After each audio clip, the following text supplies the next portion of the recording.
Yang jelas di balik kelebihan seseorang pasti ada kekurangannya, sebaliknya di balik kekurangan itu pasti juga ada kelebihannya. Nah, ingat, kita terhisab. Si pertama terhisab cuma umur di akhirat. Si kedua harta kita, ya. Nah, jadi harta kita juga akan dihisab. Min aina iktasabahu wa fima anfaqahu.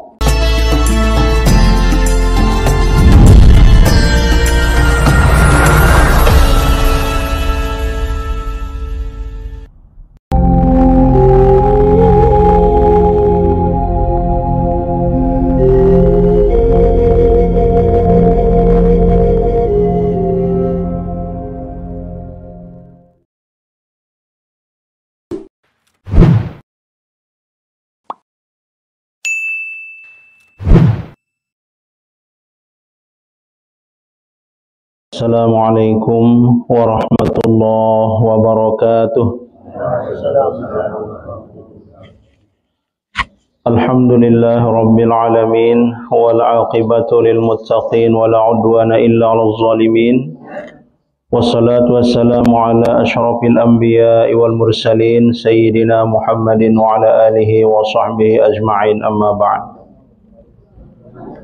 Bapak-bapak, ibu-ibu, jamaah pengajian yang mudah-mudahan kita semua senantiasa dirahmati Allah Subhanahu wa taala. Alhamdulillah, puji syukur kita panjatkan kehadirat Allah Subhanahu wa taala atas segala limpahan rahmat dan karunia-Nya kepada kita semua, sehingga kembali kita dapat melanjutkan kajian agama di masjid kita yang mulia ini setelah cukup lama tertunda. Sekaligus yang mohon maaf yang sebesar-besarnya karena pengajian kita di tempat niki tidak bisa berjalan sesuai dengan rencana 1 bulan sekali. Ini mengingat terlalu padatnya jadwal tiang, ya. Sekaligus juga terlalu banyaknya undangan. Tadi saja 3 undangan harus tiang tinggalkan untuk bisa datang ke sini. Akan sempat disaksikan oleh Ustaz Nazmi tadi dengan sak nutut, ada undangan akad nikah dan 2 selamatan. Nah, jadi sekali lagi tolong yang mohon maaf yang sebesar-besarnya tolong dimaafkan dan dimaklumi keadaan ini, ya. Nah, jadi mudah-mudahan kita semua senantiasa dalam keadaan sehat walafiat dan tetap semangat dalam beribadah. Amin ya rabbal alamin. Jamaah sekalian, begitu cepatnya waktu berlalu, makin tiang Pelunggu niki sudah memasuki tahun baru 2024 makin, ya. Nah, berarti bertambah lagi umur kita dan tentu kesempatan untuk melakukan amal ibadah semakin berkurang, ya. Nah, mudah-mudahan jamaah sekalian di tahun baru 2024 niki semangat ibadah kita meningkat, ya. Ilmu kita bertambah, rezeki kita bertambah, istri kita kadang bertambah. Apa istri ndot di pena, ya. Nah, istri kita mudah-mudahan semakin solehah. Amin, ya. Nah, ini bukan kampanye, ya. Nah, ini bukan kampanye niki. Amin betul-betul dengan mana istajib, ya. Nah, jadi penuhilah ya Allah. Ini ya, mari jamaah sekalian, ya, kita awali tahun 2024 ini dengan peningkatan ibadah kepada Allah Subhanahu wa taala. Dan satu hal yang patut kita renungi jamaah sekalian, mungkin sudah banyak teman-teman kita di masa SMP atau di masa SMA yang telah lebih dahulu meninggalkan kita. Atau mungkin teman-teman sepermainan kita yang saat ini sudah banyak yang terbaring di pekuburan, dalam arti sudah meninggal dunia. Waalaikumsalam. Lantas mengapa Allah Subhanahu wa taala masih memberikan umur panjang kepada kita? Nah, bisa jadi jamaah sekalian, Allah Subhanahu wa taala memberikan kesempatan kepada kita untuk bertobat. Atau bisa juga Allah Subhanahu wa taala memberikan kesempatan kepada kita untuk terus memperbanyak amal ibadah kepada Allah Subhanahu wa taala. Oleh karena itu mari kita syukuri nikmat terutama sekali umur panjang dari Allah Subhanahu wa taala. Kita berharap mudah-mudahan umur yang diberikan Allah kepada kita ini termasuk umur yang barokah. Jadi ndak belo doang. Nah, belo doang lagu maksiat doang gawene. Nah, niki susah, nggih. Karena Rasulullah bersabda, khairun nas man tala umruh wa hasuna amaluh. Sebaik-baik manusia itu adalah orang yang umurnya panjang, baik amal perbuatannya. Tapi sebaliknya, seburuk-buruk manusia, syarrun nas man tala umruh wa sa'a amaluh. Seburuk-buruk manusia adalah orang yang umurnya panjang, tapi tidak ada lain yang dilakukannya kecuali bermaksiat kepada Allah Subhanahu wa taala. Naudzubillah summa naudzubillah. Mudah-mudahan kita termasuk kelompok yang pertama, yaitu khairun nas man tala umruh wa hasuna amaluh. Apalagi kalau tiang penunggu sudah berumur 60 tahun, hati-hati. Nanti tidak ada alasan bagi kita di hadapan Allah Subhanahu wa taala. Makanya seorang ulama yang bernama Fudail bin Iyad, beliau itu pernah bertemu dengan seorang syekh. Orang syekh bahasa Arab niki orang 40 tahun sudah syekh arane nggih. Apalagi kalau sudah 60 tahun. Nah, jadi ketuanya ya si Fudail bin Iyad. Marak bahasa niki pira umure ping kaloka. Nah, kurang lebih marah niki nggih. Nah, maka yang tahu bahasa nggih. Nah, sebenarnya tahu yang cuma agak kaku kan nggih. Nah, pira umure ping kaloka. Oh, umur tiang makin ya 60 tahun. Masya Allah. ONEP wah melampau. Insya Allah segera pelung akan samping. Maksudnya wah ngone di hidup di dunia, sebentar lagi anda akan meninggalkan dunia ini. Target dengan ini langsung dia mengucapkan inna lillahi wa inna ilaihi raji'un. Ketuanya si Fudail bin Iyad. Apakah anda tahu apa makna daripada inna lillahi wa inna ilaihi raji'un?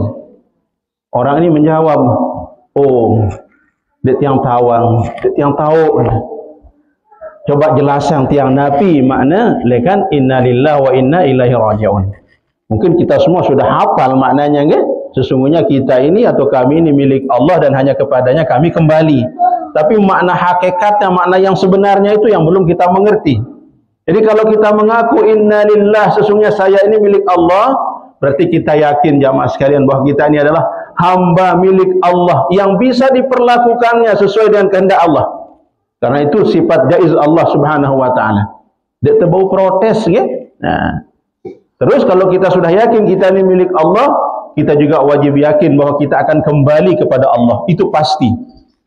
Nah, orang yang sudah yakin dia hamba Allah dan dia akan kembali kepada Allah, maka dia pun harus yakin kalau nanti dia akan berdiri di hadapan Allah. Pasti jatuh nganjeng, jatuh mekingger di hadapan Allah Subhanahu wa taala jamaah sekalian. Kalau sudah seperti itu, maka kita wajib yakin pasti kita akan ditanya. Tidak bisa tidak, ini pasti. Nah, kalau sudah yakin akan ditanya, maka tidak ada jalan lain bagi kita kecuali harus menyiapkan jawaban dari pertanyaan tersebut. Makanya Fudail bin Iyad memberikan nasihat kepada orang tersebut dengan kata beliau, berbuat baiklah engkau di sisa umurmu niki. Nah, jadi surutnya ya, luwek-luwek gawe amal saleh endah berumur 60 tahun. Mengapa? Karena kalau anda berbuat baik di umur 60 tahun itu, insya Allah dosa-dosa yang anda lakukan sebelumnya diampuni oleh Allah Subhanahu wa taala. Sebaliknya, kalau di usia 60 tahun anda terus melakukan perbuatan maksiat, maka anda akan disiksa dengan sebab dosa anda yang terdahulu dan terkemudian. Naudzubillah summa naudzubillah. Jadi entah umur sekian jamaah sekalian denara alasan teh untuk bermanja-manja atau bermalas-malas, apalagi melakukan hal-hal yang tidak berguna. Dan ingat, ada seorang penyair ulama yang mengatakan innamal mar'u hadisun ba'dah fakun hadisan hasanan liman wa'a. Sesungguhnya seseorang itu akan menjadi cerita untuk orang-orang setelahnya, maka buatlah cerita yang baik bagi orang yang mengenangmu. Tapi maksudnya kita hidup taniki jamaah tiang, kita usahakan untuk melakukan hal-hal yang nanti ketika kita meninggal dunia menjadi cerita yang baik bagi orang lain. Misalnya, taruh contoh yang ringan saja. Kemarin salah seorang jamaah kita, kalau yang tidak salah namanya Mami Sabar, yang diberitahukan oleh, kebetulan pas mengundang niki yang ada kegiatan ini tidak sempat hadir, tapi kemarin Mami Zahdi datang, nah, memberitahukan kepada tiang, siapa saya sangenangan Ruby niki mi. Oh, Mami Sabar. Spontan tiang bergerak seperti niki. Tapi yang rajin naik ke masjid. Nah, Masya Allah, kan luar biasa. Seperti itu spontanitas kita ketika kita melihat orang baik. Ya? Nah, usah rajin datang ke masjid, sakirang berketuan pas pengajian. Nah, spontan seperti itu. Makanya kalau kita melakukan hal-hal yang baik, nanti cerita setelah kita mati itu akan menjadi baik. Satu contoh misalnya, Pelunggu orang yang rajin bersedekah. Suatu saat Pelunggu dipanggil oleh Allah Subhanahu wa taala. Ketika orang bertanya, "Saya nangang mami ne. Oh, saya rajin bersedekah no. Masya Allah, mudah-mudahan selamat dalam kubur." Pasti itu ada orang lain. Sebaliknya, yang dengan pelit, saya nangang nih. Lah, sadena bersedekah no roh nempok pos malaikat oleh itu. Nah, dia mau napi dan mau doa selamat. Apalagi noh terkenal girang teler, saya samatin noh. Nah, memang kadang-kadang dengan dia semel beliau muni ini, terus akhirnya saling pese sak teler. Nah, lalu kan tahun doang. Makanya usahakan ya kita untuk membuat cerita yang baik dalam hidup kita. Ampun kenang itu ketika kita meninggal dunia itu dengan kenangan yang baik, ya. Makanya jamaah sekalian, ya, terutama sekali bagi orang yang dermawan ini yang paling banyak mendapatkan doa dari masyarakat. Dan ingat, doa yang dilakukan dengan tulus ikhlas itu doa yang sangat diijabah oleh Allah Subhanahu wa taala. Misalnya kehidupan kita ini kita pernah menolong seseorang. Nah, terus waktu si ngenangan jamaah tiang kan, nah ingatnya sih dengan ya Allah, niki almarhum niki atau almarhumah niki, ya salai ngirang bantu tiang pas dek tiang mau mengan. Ya Allah, mudah-mudahan selamat dalam kubur. Siapa tahu lek saat niki orang itu sedang disiksa di dalam kubur, tetapi karena doa yang dipanjatkan orang tersebut dengan tulus, engkah tersiksa di dalam kubur. Nah, niki ya. Nah, makanya berbuat baik jamaah sekalian, terus berbuat baik tanpa mengenal sampai ajal datang menjemput kita. Dan harap kata terlambat berbuat baik, ya? Dan harap akhir berbuat baik kecuali kalau ajal sudah datang menjemput, ya? Terutama sekali kita harus bersyukur kepada Allah ketika diberikan umur panjang. Kan bayang nasi dan dekman dia meninggal dunia, maka pergunakan umur dikit dengan sebaik-baiknya. Ingat jamaah sekalian, era hari kiamat itu pasti terhisab, ya? Makanya hasibu anfusakum qabla an tuhasabu. Hisab diri kalian sebelum kalian dihisab. Mungkin tante ingat-ingat kalau tahun 2023 yang lalu mungkin Pelungguh belum bisa sering naik ke masjid berjamaah. Nah, makanya sekarang di 2024 sila rajin berjamaah. Atau mungkin masih malas bersedekah, masih enggan bersedekah, maka mari di tahun 2024 kita berusaha untuk menjadi orang yang dermawan, banyak membantu sesama. Nah, begitu juga kalau 2023 yang lalu mungkin kita masih belum mau mengaji atau membaca Al-Quran, maka mari di 2024 perbanyak membaca Al-Quran. Intinya mari kita berubah dari yang tidak baik menjadi baik, dari yang baik menjadi lebih baik lagi, ya. Nah, itu intinya jamaah sekalian, ya. Dan yang paling penting jamaah sekalian adalah bagaimana dalam hidup niki kita berusaha untuk menjadi orang yang jujur. Karena terkadang kita seringkali takut popularitas takut nama baik rusak. Nah, segan-segan untuk berbohong. Satu contoh misalnya, Pelungguh orang yang sudah terkenal rajin ke masjid misalnya, ya. Nah, terus dari suatu waktu kan bisa saja kita manusia kan anda tahu piran tersibuk atau enggak, ya. Nah, kebetulan terlambatlah kita sholat. Misalnya sholat zuhur jam 3. Kebetulan ada dengan ngetuan itu. Yuk, sampun des sembahyang zuhur. Misalnya kan ngone dek seru itu lek masing kan. Nah, kadang-kadang si takut lawan citran berkurang, ya. Karena itu telat sekali lagi. Bani tengah kalang dengan ke ngone sembahyang zuhur padahal dia mati sembahyang. Ya. Nah, ini kan berbohong, ya. Nah, berbohong tidak boleh, tetap salah itu. Makanya mohon maaf jamaah sekalian, ya. Mungkin Pelungguh sering membaca cerita Abu Nawas, tetapi menganggapnya sebagai hal-hal yang lucu saja, tidak mengambil pelajaran. Cerita Abu Nawas lucu kedengarannya, tetapi sebenarnya mengandung pelajaran yang luar biasa. Cerita niki kalau tiang tidak salah judulnya Topi Ajaib. Nah, dia narana Abu Nawas dan dia lucu kan? Nah, beliau itu kalau pernah sholat jenazah jamaah sekalian.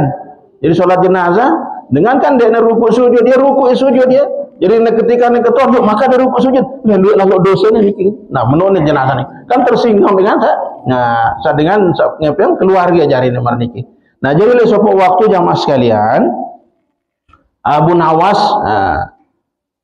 pergi ke masjid untuk melakukan sholat subuh. Nah, jadi setelah selesai sholat subuh, kena kumpul jamaah luar masjid mau pulang, buka ne songkone si Abu Nawas. Ampun menih, alangkah indahnya ini. Nah, jadi padahal songkone nabi songkone bener baik songkone ya. Nah, ini alangkah indahnya. Jadi dengan heran berketuan. Yuk, nabi seriu ang dele songkone, nabi selek dele songkone. Yang nyeriu ang surga kan bidadari ini kan. Nah, jadi semua penasaran, heran, ya. Masa sungguh Abu Nawas buteng kita sore kaca bidadari. Coba tiang mas tercoba nih. Lalu Nabi pesan Abu Nawas, celang Abu Nawas niki. Nah, ngetes kejujuran orang-orang tersebut ya. Nabi ingin jamaah tiang. Cuman mohon maaf jamaah tiang, sebelum pelungguh melihat surga dan bidadari di topi saya, pelungguh harus ingat bahwa yang bisa melihat surga dan bidadari di topi saya ini hanyalah orang yang beriman dan yang suka beramal saleh. Kalau tidak, maka dia tidak akan bisa. Nah, ini ngebahasan Abu Nawas. Akhirnya nyoba lah dengan si pertama. Gitanya, dia seru nabi-nabi. Nah, lalu kan dia nebani, bebadak dan dia nara. Kumbeknya, ya takut teparan, dia beriman, dia beramal saleh. Akhirnya ngakal lah. Oh, tetulah, ini surga kaca bidadari. Padahal dia seru nabi-nabi. Dia nyelek nabi-nabi. Nah, kan dia takut dirinya, tidak takut melakukan kebohongan hanya karena menjaga nama baik. Takut ya tarain dia beriman, takut ya tarain dia suka beramal saleh. Sampai sekian orang tetap jawabannya, iya bagus maraniki. Seolah-olah dia melihat, ini takutannya. Terakhir jamaah sekalian, nah ini yang dengan mulai jujur. Ada seorang laki-laki pendiam niki ya. Nah, niki giliran dia dengan Abu Nawas. Ceriuangna, bukana. Nabi dan nabi malah songkok dia mampu baisnya yang buang songkok Abu Nawas. Nah, terus nengkeng ini endek yang selek gak surga kaca bidadari oleh songkok deh. Bani sedang mengatakan tiang tidak beriman dan tidak beramal saleh. Sebenarnya ini ngaku Abu Nawas terus sambil lirik. Sebenarnya tiang kita napi masih songkok tiang ini kan? Lagu tiang ngetes kejujuran jamaah silainan. Ternyata masih banyak orang yang rela berbohong untuk menjaga nama baik. Ini pelajaran kan, lucu tapi pelajaran. Pelajarannya apa? Nah, jangan sampai karena kita menjaga popularitas terus bani kita melakukan kebohongan. Nah, denara itu sempurna jamaah sekalian ya. Denara itu niki tidak memiliki kekurangan. Yang jelas di balik kelebihan seseorang pasti ada kekurangannya, sebaliknya di balik kekurangan itu pasti juga ada kelebihannya. Ingat, kita terhisab. Si pertama terhisab cuma umur di akhirat. Si kedua harta kita, ya. Nah, jadi harta kita juga akan dihisab. Min aina iktasabahu wa fima anfaqahu. Belikan temau terus tiba tenafkahnya. Apakah harta itu kita dapat dari cara berjudi atau menzalimi orang lain atau serangan fajar? Nah, mohon maaf pemilu mungkin dia serangan fajar. Ngubah hukumnya. Nah, entiang dan ketuan, mohon maaf, bisa dikatakan suap itu ya. Nah, karena ini nyuap kan kalau tidak dipilih dia tidak akan memberikan, ya. Menurut tiang kan ya, mungkin ada ustaz lain yang arah jalan silahkan. Ini ketuaan itu lawan ya. Nah, ketuaan itu lawan belekan temu harta niki. Jadi makanya jamaah sekalian ya, era akhirat orang yang miskin yang memang sama-sama peluangnya mendapatkan surga itu lebih dahulu masuk surga daripada orang kaya. Jaraknya 500 tahun. Setengah hari oleh hari kiamat itu sama dengan 500 tahun. Ya. Tapi orang miskin yang mana yang dimaksud? Dengan miskin si saleh. Dengan miskin dan sembahyang teler doang gawe benda baru masuk itu ya. Dan ini kejuluan, julu asal dengan sugih. Ini dengan miskin dia punya kesempatan sama dengan orang kaya tersebut untuk masuki surga. Maka nak berjulu masuk surga karena dia nara harta dan hisab. Nah, pindah hisab. Sementara kalau orang kaya, nah makanya dia berat hisabannya. Kan sampun lain yang cerita yang pelunggu mungkin awal-awal pengajian. Sahabat Abdurrahman bin Auf. Padahal beliau itu sahabat yang mulia. Nah, si takutnya dengar sabda Nabi bahwa jarak orang miskin itu masuk surga dengan orang kaya itu melihat ya miskin. Sehingga beliau itu berani membeli korma-korma yang rusak sampai habis hartanya. Buat hartanya kerana membeli korma-korma si sahur niki. Kebetulan waktu niki para sahabat pergi berperang, perang Tabuk, jadi tidak ada sempat ngurungu korma niki. Nah, akhirnya semuanya membusuk. Tetapi karena ingin miskin, Abdurrahman bin Auf membeli semua korma itu. Nah, lagu siaran mulan mele dengan takdiran sugi si Allah Subhanahu wa taala, tiba-tiba datang utusan lekan Yaman. Dia mencari korma busuk. Nah, Masya Allah. Terus ajina berlipat-lipat lekan korma biasa. Untuk apa? Ada penyakit yang ternyata obatnya itu hanya bisa dengan korma busuk. Masya Allah. Nah, makanya jamaah sekalian, dende khawatir, nah, wah memang takdir yang itu sugi si Allah Subhanahu wa taala. Saya doa yang itu derek ndak bau ya. Nah, yakin sebaliknya wah takdir yang itu orang miskin si Allah Subhanahu wa taala, dende terlalu berharap lalu kaya. Nah, terima apa yang diberikan oleh Allah ya. Karena bukan kaya itu banyak harta, tapi kaya itu adalah kaya hati, yaitu ketika kita menerima apa yang diberikan Allah. Akad dengan derek arane dengan si sugi masih sibuk-sibuk sampai dia sempat naning masjid dan sempat dengar pengajian, ya derek arane niki kumbana karena dia masih terikat oleh hartanya. Nah, pelunggu-pelunggu niki sugi arane, ya kumbana karena pelunggu masih bisa meluangkan waktu untuk datang ke suatu kegiatan yang insya Allah dirahmati Allah Subhanahu wa taala. Ndek dia terikat isi harta benda, ya. Nah, jadi si perlu juga kita ingat jamaah sekalian, kaya miskin itu ujian, ya.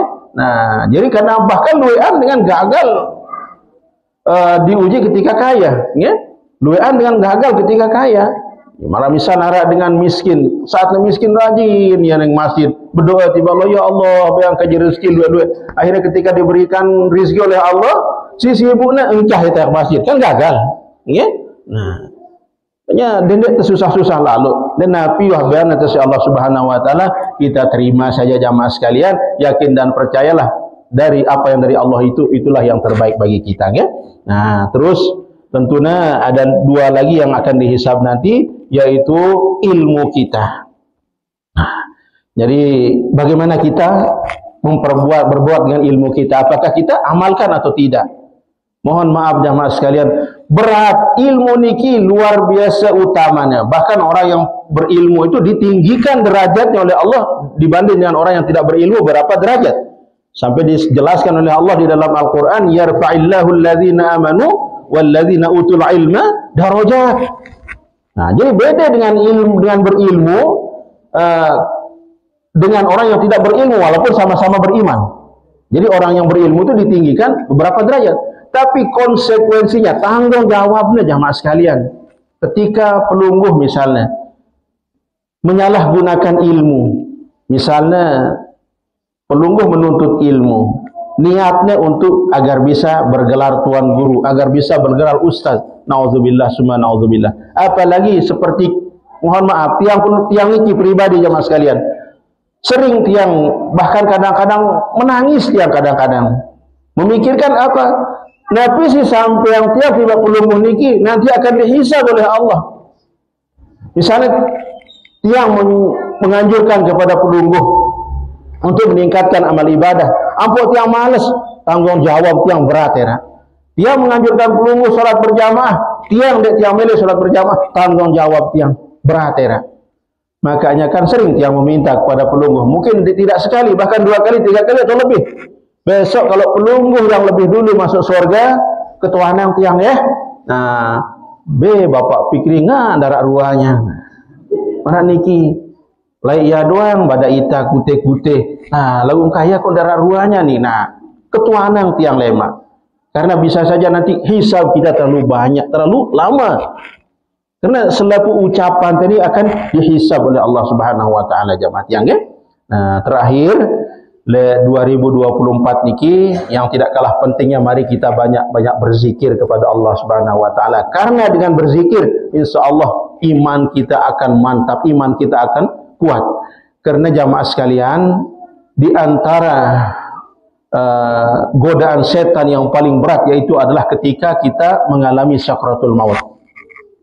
Ada seorang ulama besar niki punya murid banyak sekali. Lagu saat sakratul maut jamaah sekalian ya datanglah sahabat-sahabatnya, datang murid-muridnya. Ketika beliau ditalqin dengan mengucapkan la ilaha illallah, Nabi baliknya andang dia nemele nyebut la ilaha illallah. Ditalqin lagi dari sebelah kiri, la ilaha illallah, baliknya andang dia nemele mengucap la ilaha illallah. Datang lagi sahabatnya mentalkin untuk yang ketiga kalinya la ilaha illallah. Apa kata ulama tersebut? Saya tidak mau. Akhirnya nangis-nangisan sahabat dan murid-muridnya. Lagu jamaah sekalian, kebetulan agak mendingan ulama niki sadar ya. Jadi sadarnya niki beketuannya. Apakah saya mengucapkan sesuatu tadi? Ribadaknya ya onggeh ngone waktu tetalkin sidang la ilaha illallah, balik dah andang dia pemeling la ilaha illallah, dia pemeling la ilaha illallah, talkin kita lagi pelungguh juga tidak mau membaca la ilaha illallah, bahkan berbalik. Dan terakhir ketika ditalkin untuk yang ketiga kalinya, pelungguh mengucapkan saya tidak mau. Apa sebenarnya yang terjadi dengan Tuhan? Pun dia bercerita ulama niki, ternyata seperti ini jamaah sekalian. Kalau kita sedang mengalami sakratul maut, berceritalah ulama niki, pas yang sakratul maut ngone datang lo setan jauh luar biasa ruana seger waktu niki tiang luar biasa haus tiang. Makanya setan itu menawarkan seperti ini, apakah engkau ingin minum? Tentunya tiang sebenarnya sangat menginginkan, tetapi karena tiang tahu itu setan, makanya saya tidak mengucapkan apa-apa. Ketika dia menawarkan seperti ini, saya akan memberimu air minum, tetapi katakan Isa itu anak Allah. Yang yang berbalik. Para niki setan jamaah sekalian ya. Akhirnya dia puas setan. Datang ini kurus sekali dengan membawa air yang lebih segar dari tadi. Ketika ditalkin kedua kalinya, wajar yang balik kandang nih ya. Karena itu malik surutnya ya. Ampok surutnya. Katakan Isa itu anak Allah. Dan namanya yang berbalik. Terakhir kali Nabi ngana, kalau engkau ingin minum air ini, maka katakan Allah itu tidak ada. Yang muning ini saya tidak mau. Ternyata itu jawaban dari ulama tersebut, bukan untuk para pentalkin, tetapi untuk jawaban gangguan atau godaan setan tersebut. Seperti itu jamaah sekalian. Makanya ampun suruh itu rajin-rajin berzikir. Karena laun Nabi si biasa ucapan ke elok dunia niki, ino sih akan nampak nanti ketika kita sakratul maut. Insyaallah kalau orang yang denarak lain gawe ne belagu dong pegitan, ya. Musik dong pegitan, ya. Tapi kalau orang yang berzikir, insyaallah kan dua kisah-kisah nyata. Ada di kisah nyata ini, bahkan pernah tiang lihat dan tiang percaya itu, ya. Saat koma seorang hafiz itu, padahal dia tidak sadar, tapi tetap dari mulutnya itu membaca Al-Quran. Masya Allah, luar biasa jamaah sekalian. Katanya setiap yang baik itu mari kita istiqamah untuk melakukannya. Insya Allah nanti itu akan berbuah baik untuk diri kita, terutama sekali waktu tasi sakratul maut. Jadi mudah-mudahan kita semua termasuk orang yang dipanggil Allah dalam keadaan husnul khatimah. Amin ya rabbal alamin. Bismillahirrahmanirrahim. Alhamdulillahirabbil alamin, hamdan yuwafi ni'amahu wa yukafi'u mazidah. Ya rabbana lakal hamdu kama yanbaghi li jalali wajhikal karim wa 'azimi sultanik. Allahumma shalli wa sallim ala sayyidina Muhammad wa ala alihi wa sahbihi ajma'in. Allahumma aktubis salamata wa sihhata al afiyata lana wa li walidina wa li auladina wa li azwajina wa li ashabina wa liman ahsana ilaina wa li kafatil muslimin. Allahumma aslih lana dinana alladhi huwa ismatu amrina وأصلح لنا دنيانا التي فيها معاشنا وأصلح لنا آخرتنا التي إليها معادنا واجعل الحياة زيادة لنا في كل خير واجعل الموت راحة لنا من كل شر اللهم اجعل جمعنا هذا جمعا مباركا مرحوما وتفرقنا بعد هذا تفرقا معصوما ولا تجعل فينا ولا من بيننا شقيا ولا محروما ربنا آتنا في الدنيا حسنة وفي الآخرة حسنة وقنا عذاب النار وصلى الله على سيدنا محمد وعلى آله وصحبه وسلم والحمد لله رب العالمين والسلام عليكم ورحمة الله وبركاته.